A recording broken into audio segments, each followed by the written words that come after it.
drive wherever, whenever, and whatever we want. That's the American way.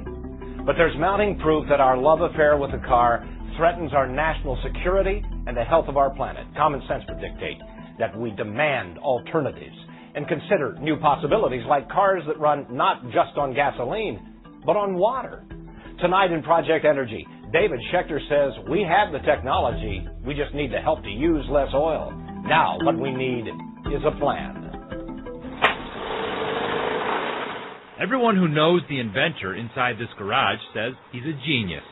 He's redesigned a jet engine for the Air Force, saved a nuclear reactor from melting down, and now Steve Myers is developing a car engine that could reduce America's dependence on foreign oil and cut global warming. This has a future.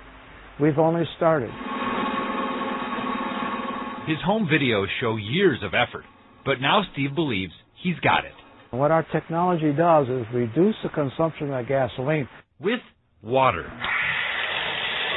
Steve's process modifies tap water into a powerful fuel, which he says can improve fuel efficiency and reduce exhaust. It's environmentally the right choice. It might be a long shot, but something's got to be done. The world consumes an Olympic-sized swimming pool full of oil every 15 seconds. That's nearly 250 times in an hour. And most of it is used for transportation. America represents 4% of the world's population, but we use about a quarter of the world's oil, much of it for driving people and products where they need to go.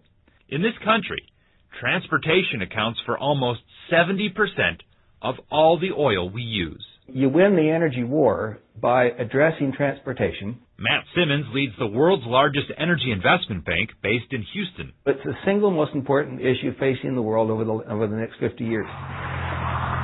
So what can we do about it? We've got to get deadly serious about fuel efficiency. Randy Udall spoke to Don Shelby. Udall is a leading advocate for renewable energy and efficiency based in Aspen, Colorado. He says we can improve our gas mileage by using the technology we have today. We know how to make vehicles now that get 40, 50, 60, 70, 80 miles to the gallon. They don't need to be small. They don't need to be unsafe.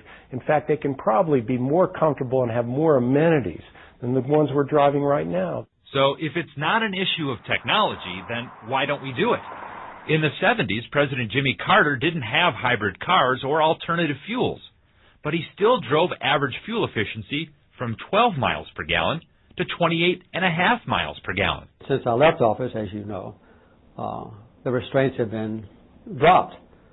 So now the average automobile efficiency, it's dropped down about like it was when I became president almost 25 years ago. It's powered by the heavy-duty 6-liter. It's dropped in part because of the SUV, a vehicle America fell in love with when gas was cheaper. But heavier vehicles like SUVs are exempt from tougher fuel efficiency standards, and there are millions of them on the road. There's a middle ground. Dr. Ken Keller is a former president of the University of Minnesota, where he now teaches energy policy.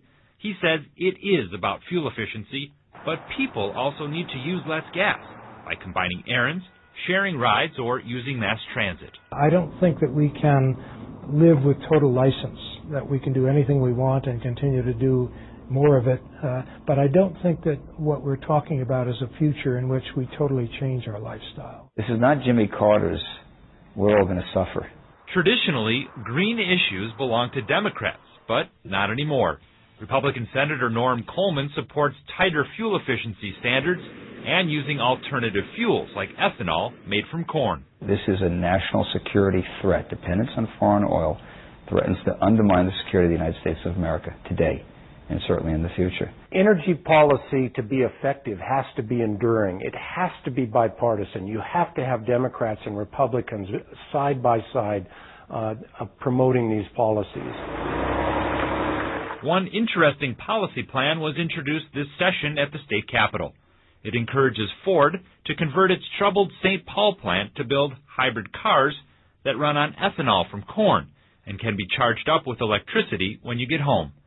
Fuel efficiency could be well over 100 miles per gallon, all with available technology. Ford is not yet convinced. It's inevitable that we will someday have a motor fleet that gets 40 miles to the gallon. And if it's inevitable, we ought to be doing it sooner rather than later. Steve Myers says eventually his gas-saving invention could be retrofitted onto almost any kind of vehicle. We have the science, we have the knowledge.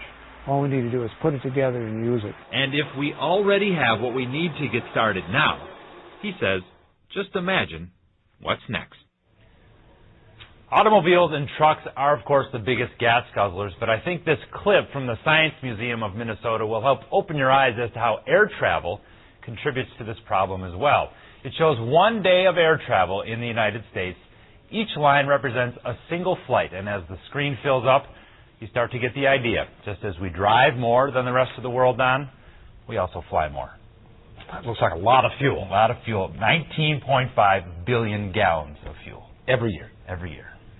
Thanks, David. Amelia.